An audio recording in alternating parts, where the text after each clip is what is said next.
Hello, and welcome to the Bomb Squad podcast. Today, I have with me... Hi, I'm Austin Zwiebelman. Hi, I'm Tim M. Sullivan. I'm Joseph Varenik. And with us today, we have our very special guest. I'm Angie Hachiman, returning. Three-Timers Club! Three-timers! Returning champion for their second Ghibli cast, and the second Ghibli cast overall. So they're 2 for 2. Today, we will be discussing Hayao Miyazaki's 1997 masterpiece of animation, Princess Mononoke. Very jazzed about this one.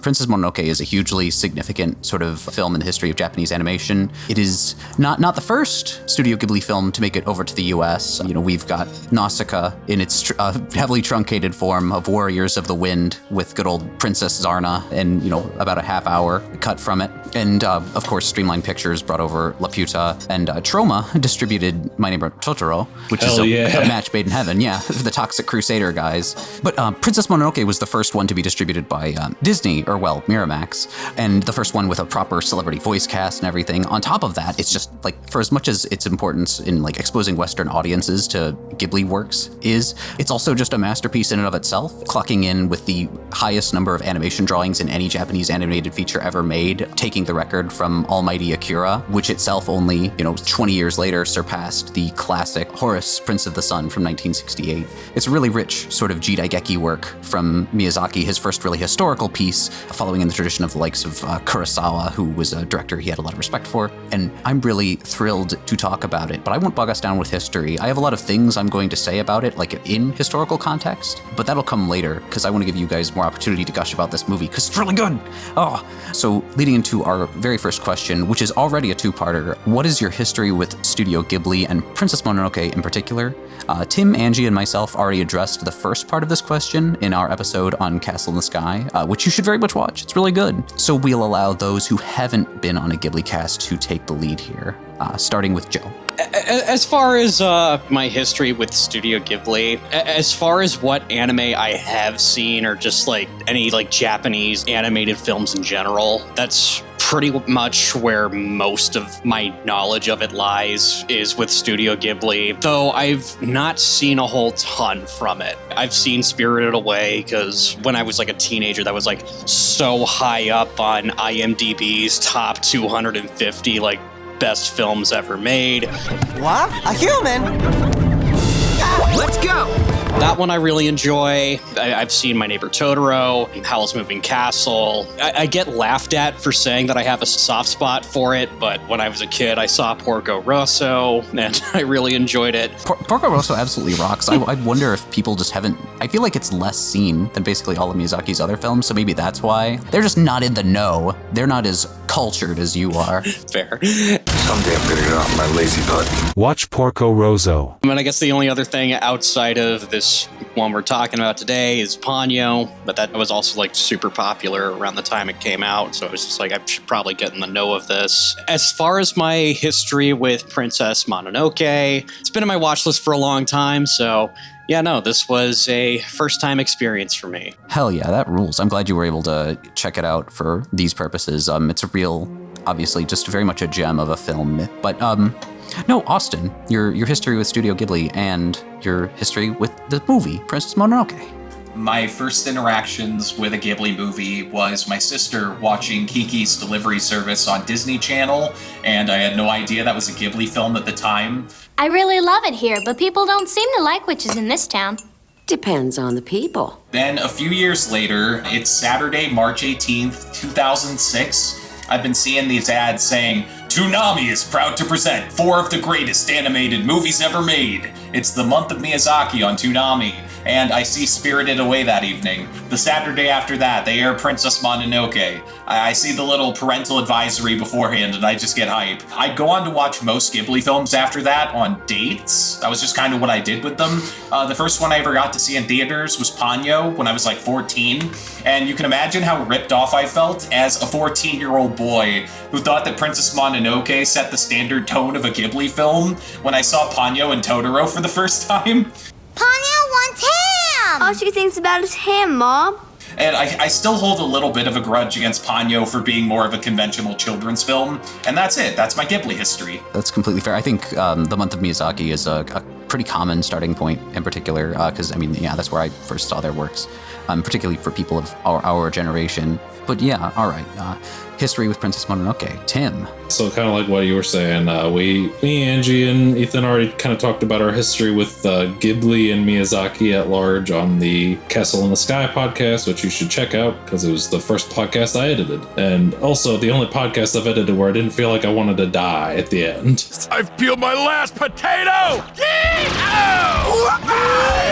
Work, busy. Left, right. You're not here to have fun. I don't know what happened that week, but it worked. But yeah, my history with this film, kind of on the same lines as basically the other ones, is like I was checking out a lot of the Ghibli stuff around the same time, and I was like renting a lot of them through the Netflix DVD service, and this was one of those ones that is rented on DVD. I think this is like one of the few where I actually watched it dubbed instead of subbed. I would say that like out of those movies I was watching even early on, this is one of the ones that stood out to me the most. This one, and I guess I would say Spirited Away, it's definitely the most violent. Like, it's probably the darkest Ghibli movie besides Grave of the Fireflies. But Grave of the Fireflies is not a fun movie.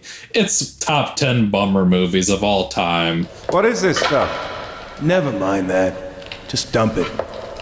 But this one is very much like a big, like, get hype kind of movie. There's a lot to love about it. I'll get more into that when we're talking about our thoughts on the movie. Back to you, Ethan. I think watching it dubbed is perfectly acceptable. There's some odd casting choices, but overall, I would say it's a strong like a lot of strong performances. Yeah. They do the thing where they kind of fill the space a little bit, which is interesting, but I feel like the ad-libs and the additional stuff that's inserted is not too distracting, and it's mostly just kind of fun flavor, which is kind of what a good dub is. Like, it's more of a fun alternative to that original Japanese language track. Like, if it's not the only thing that's available, then it's cool and good. But Angie, your history with Princess Mononoke. As I mentioned, the Castle of the Sky cast, I was going through Ghibli movies in high school when I was first getting into anime. So as like a young person trying to get into anime, I didn't know how to find new animes to watch, and the internet at the time was in a more primitive state. Oh boy, whatever gave you the idea to buy a computer anyway? Because they said it was easy. So my way of getting to find new animes was just going around and asking my friends like what stuff they have seen. So my best friend, I asked her, and she was like, okay, when I was younger, I saw this movie on TV and it gave me nightmares. And she described the entire climax of Princess Mononoke and how it terrified her. And when I eventually like watched the movie, I noticed there was similarities to this like dream she had, and I told her, I was like, hey, I watched this movie, it sounds a lot like what you were describing to me. And she's like, that was it, that was the movie I saw. And to this day, it's still her favorite Ghibli film. I'm sorry. This is my nightmare! Out of all the Ghibli movies, is one of my favorites. So I watched it a couple more times, but the last time I watched it was about 7 years ago. So it's been a while since I had a chance to revisit it, so I was really excited to watch it again. Like, this is the kind of film that definitely would, like, of all the Miyazaki films, the one that would give you nightmares. This, like, I don't know, like No Face eating everybody in Spirited Away are like the two standout kind of freaky moments in his filmography.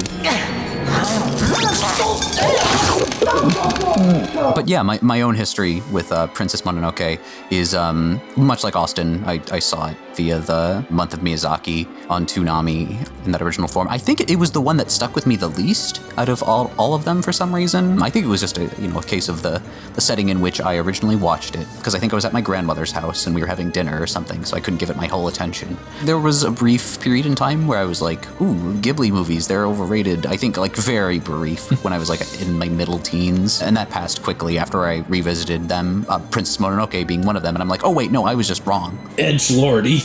A smidge, a little bit. That same Ethan who was like, no, Ideon Be Invoked is so much better than End of Evangelion. They're completely different films. Ethan, shut up, stop. Aside from me being dumb and wrong and bad, the long and short, I've seen it in theaters a few times since, and that is sort of the ideal environment to see it, even in Fathom Events O-Vision. It's 1080p. I love the thing. Wah wah. Single tear.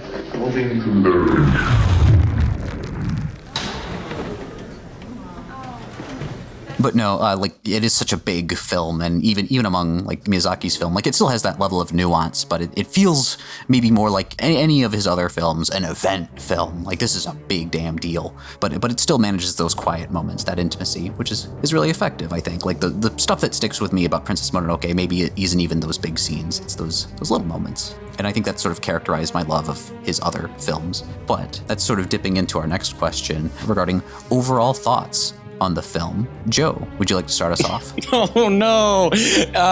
So I think I liked it. Question mark? I think I need to rewatch it again. There's definitely stuff in it that I like. It's a Miyazaki movie, so like, of course the animation's great. I'm just a newbie at anime stuff. I watched the dub version with the celebrity voiced cast because that's just what was available on HBO Max. Look, everyone! This is what hatred looks like. This is what it does when it catches hold of you. I thought it was pretty well acted for the most part. Between this movie and The Thing, we've been talking about a lot of Keith David movies on this podcast lately. He's always been a solid voice actor, so he's pretty good in that. My girl Scully's a wolf. I was surprised to find that out. Good old Dana Scully. You know, that boy wanted to share his life with you. I feel like that this is just another step of me just testing the waters of anime, and right now I'm just like, yeah, no, I think I like this. That's fair. It has negatively impacted my perception of you as a person. I think less of you. That's completely fair. I think there's a lot to sort of soak into. There's a lot going on between it's a very straightforward approach to its like more supernatural elements and its larger historical context being set in the Jomon period, which is, I don't know, the Japanese equivalent of like the Dark Ages, ostensibly, when there was no really like particularly powerful feudal lords. So it's, it's an alien culture, and then there are so many layers of things where, like, if you're not super familiar with the culture as a whole, like it could, like, there's a bit to get through on that front, on top of its approach to its more supernatural elements. But yeah, no, Austin, your thoughts on Princess Mononoke? One thing I really love about this film is how it goes against eco-fascist stereotypes. The film makes this really unique assertion that it's perfectly reasonable for humans to make a space for themselves that is separate from nature, so that all of us have a shot at survival. The film uses, like, lepers and women who wouldn't be able to be, like, conventional hunter-gatherer types to justify the existence of operations like Irontown. And it also includes a faction that represents nature's cruelty towards humans with the Boar tribe, a group of animals who, just like the humans, can be blinded by hate and choose bloodshed over sort of striving for coexistence. And that's what makes this film so exceptional, is that the moral of the story doesn't seem to be like, rip off our clothes and return to living in the forest. It's about doing things in life out of love instead of out of fear. And I mean, that whole deeply sad climax happens partially because the unseen emperor who's driving the actions of Jikabo is afraid of returning his body to nature someday. Ashitaka's whole storyline enforces the love versus fear idea. He sees San, the titular character per the English translation, and she's also devoted her life to a mission of destruction. And Ashitaka spends the whole film trying to convince her to become a human who represents the forest like he is, instead of trying to be this monstrous arbiter of its vengeance, because she doesn't need to be the forest's personal assassin. The forest can assassinate everybody all by itself, thank you. The finale really nails home the grand truth that we only live here because nature allows us to live here. The moment where Lady Eboshi gets her gun flower-powered by the forest spirit, only for her to still blow its head off, is a powerful demonstration of something very true. Nature can't stop us from going too far, but it can absolutely get revenge after the fact. I love this film, and I'd say it's important for everybody to watch it when they're ready to handle its stark depictions of violence. This is the kind of art that I hope shapes people's ideas as we carry on into the future. In a 1997 documentary, Princess Mononoke in the USA, Miyazaki says, "We had to make this movie or we forfeit the right to make any more." We're all very lucky something this beautiful exists for us to watch. Yeah, I wholeheartedly agree in that assessment. I think it has such a nuanced take on particularly our relationship with nature, particularly the balance between humanity, spiritualism, like the spiritual world and the natural world. It is incredibly distinct and mature, even beyond its very frank depictions of violence. But even so, like those depictions of violence, they're never presented in a way that makes them feel jarring or particularly like like you're caught off guard by them sometimes, like a man just got his arms knocked off or his head knocked off, but it's so frank and it doesn't revel, it doesn't really sit you in front of it and show the blood and guts and gore. It's a very direct sort of way of depicting this violence that all leans towards the larger message of how life can be hard, and it can be taken away from you in an instant, so you should live. Like, the final message of the film is live, ostensibly. You cannot alter your fate, my prince. However, you can rise to meet it if you choose. Easy to say, such a complicated thing to do, not just for oneself, but in how they exist in a larger environment. Yeah, no, moving on. Tim, your thoughts on the film? So yeah, I watched it 2 times. Last night I watched it subbed for the first time, and this morning I watched it dubbed for the first time. Another excuse to crack open the collected works of Hayao Miyazaki Blu-ray set. It was very strange to put on this movie and have the little Disney castle come up before it. This is probably the most violent movie that has ever been released by Disney proper, it was just very odd and whiplashy, but very funny to me. I would say this is, for me, Miyazaki's best. Might be Ghibli's best, honestly. Top tier anime film for me. Everything Austin said rings true. It's a very great depiction of that ecological message. And like revisiting it this time, I kept kind of coming back to Castle in the Sky, because he definitely had like a lot of thematic and visual stuff that was carrying through a lot of his movies during that period, like Nausicaa, Castle in the Sky, and then this movie, of course. There's a lot of similarities going on between those movies. I think that this one like really tackled those concepts the best. It had a lot of like really interesting characters. Like Miyazaki always is great at building characters that keep the movie going and keep you invested and interested. I think that the climax is just like a great way of showing how if you keep using up our resources, we're gonna f***ing die. I think I have more specific thoughts for the next couple questions, so I'm gonna pass it back to you, Ethan. Yeah, no, I totally agree, particularly with regards to like Miyazaki's execution of his thematic ideas here, because there is a lot, like it's sort of the blend of young Miyazaki and old man Miyazaki, in that it's very concerned with ecology and our treatment of the environment, but also on some level socialism, particularly as depicted in Irontown. There's very much a sense that he's putting a lot of his own character into Lady Eboshi as sort of a taskmaster who demands a lot of her people, but also treats them fairly and tries to function within a communal sort of society, sort of imposing a lot of the old Toei union gang onto this community on some level, which I kind of love. It's delightful to see him sort of being a bit more direct with that, because he's sort of walked back those statements, or that like his more youthful ideas as he's grown more pessimistic and curmudgeonly. But Angie, thoughts on the film? So, like I mentioned earlier, it's been about like 7 years since I seen it. So as excited as I was also a little bit nervous. You know how it is when you like go back and visit something you liked when you were younger. You're always like, okay, how am I going to feel about it now? I definitely have so much more experience with anime, with movies. I've matured as a person, and I have sort of, I guess, a more mature like opinion, perception of like movies. So I was like, okay, what if I don't like it as much as I did before? Why are you here, if you don't mind my asking? I have come a very long way.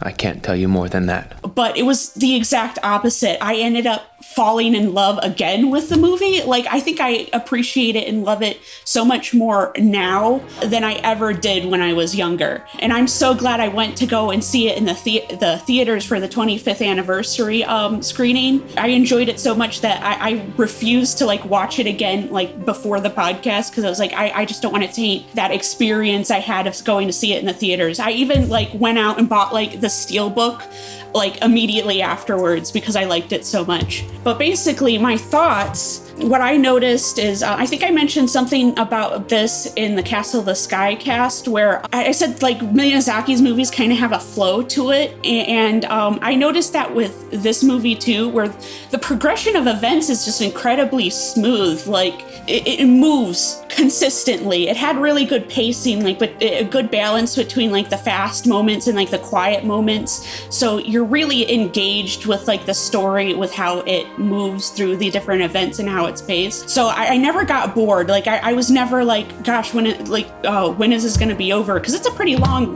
movie for a Ghibli film, I think. So I was just really excited.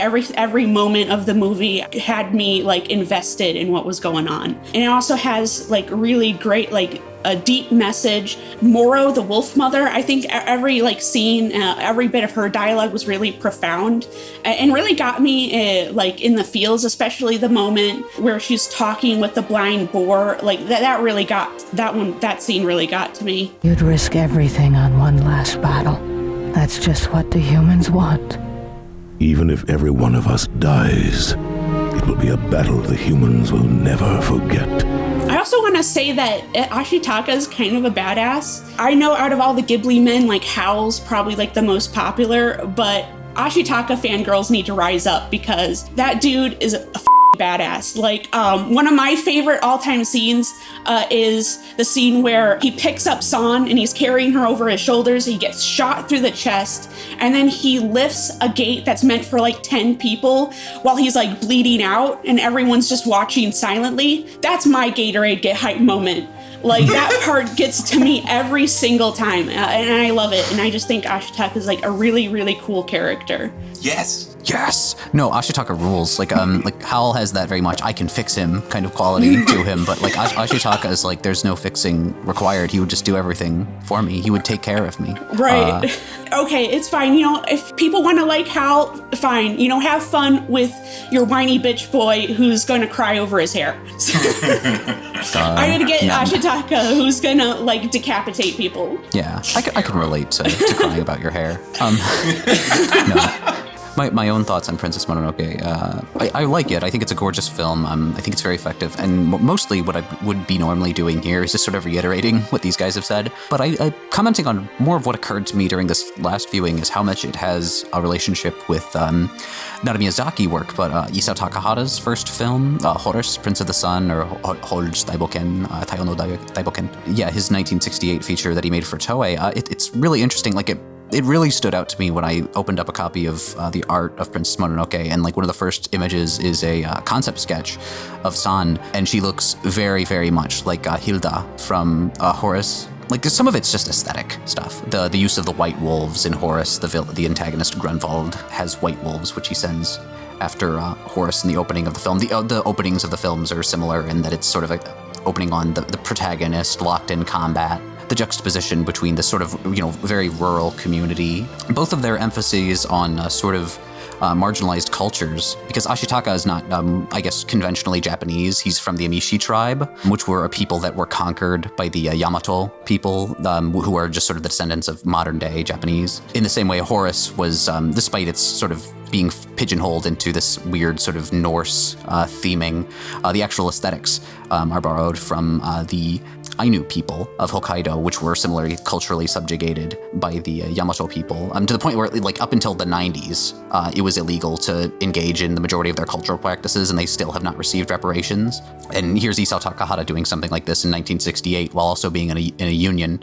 That's why that movie got very limited release and intentionally sabotaged by Toei. Ooh boy. But like it's more the way it's building, because like what I was saying with the socialist aspect of Mononoke, that is very much there in Horus. It's a small community.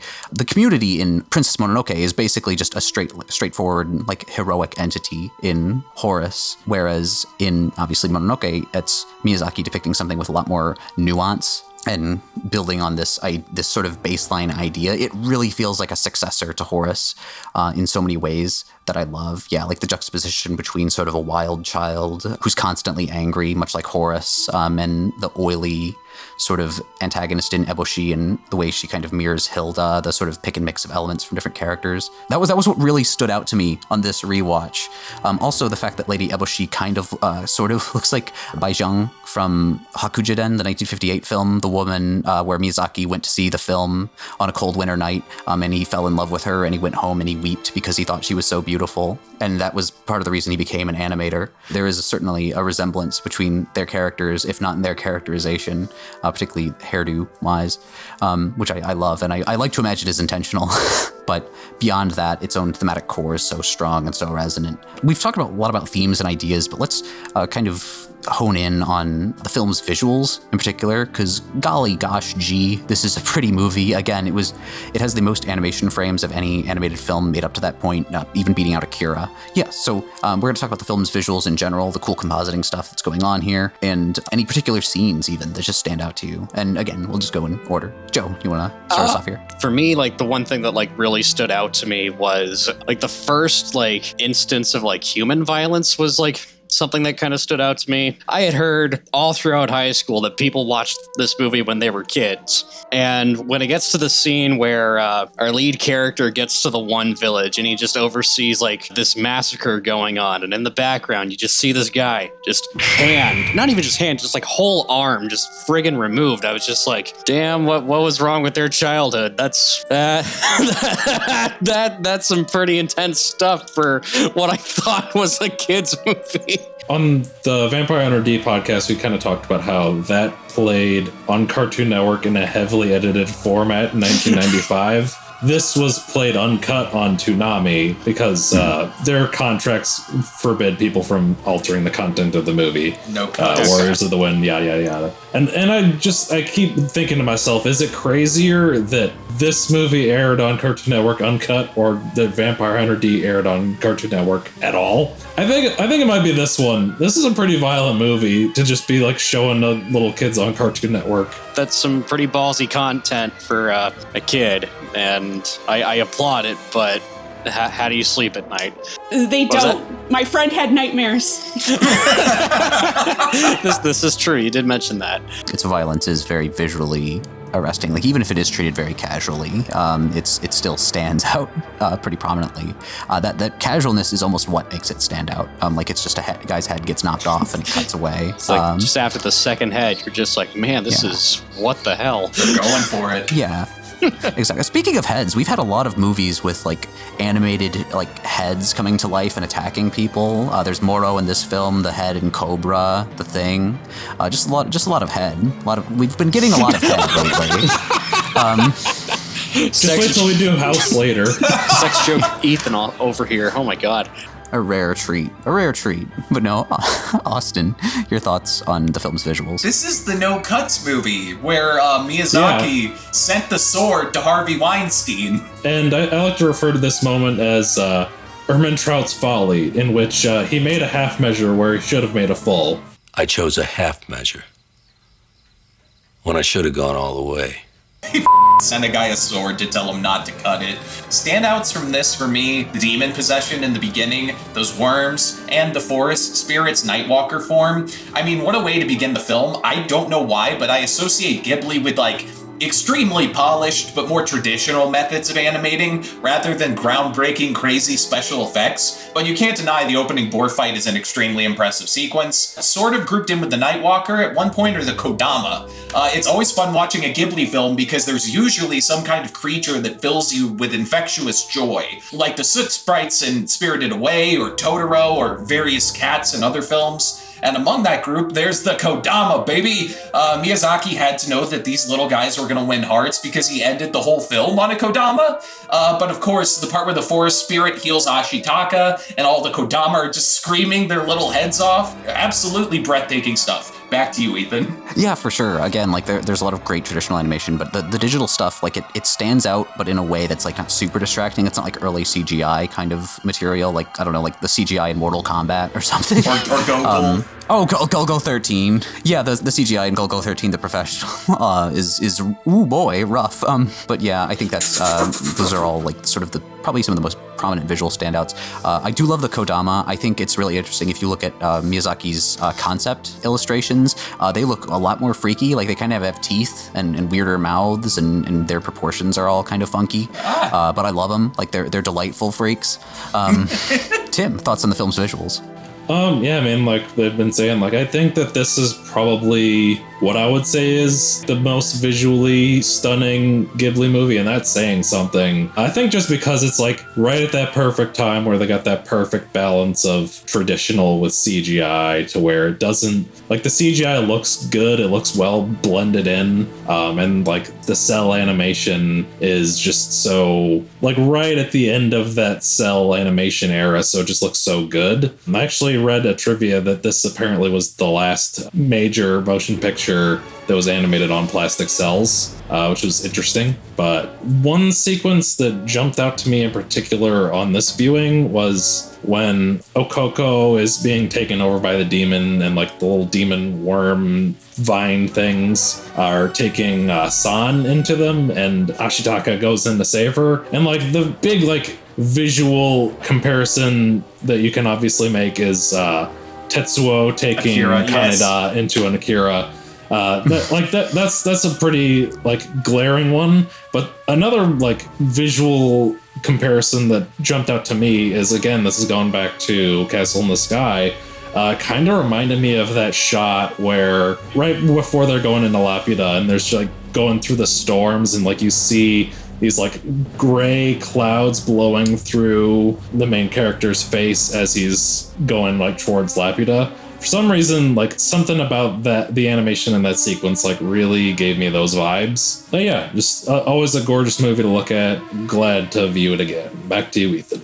Hell yeah, it is very pretty. Yeah, the multiple layers of stuff going on here is particularly impressive, even when they're not doing like digital compositing stuff. It's really cool. Oh. Angie, thoughts on the film's visuals? Despite watching almost nothing but anime for the last 8 years, I'm not an animation expert. With that said, the movie looks gorgeous. I mean, I think that's obvious. I think I agree with Joe about how the movie is kind of a lot more violent than I remember. I watched it when I was younger, but then revisiting, and I was like, this is a little bit bloody, isn't it? But I think it is for something interesting visually. As a wolf enthusiast, I think the wolves move really realistically, especially with how like they jumped and run and everything. I thought they took care to make them move like naturally, like a real, like a wolf would.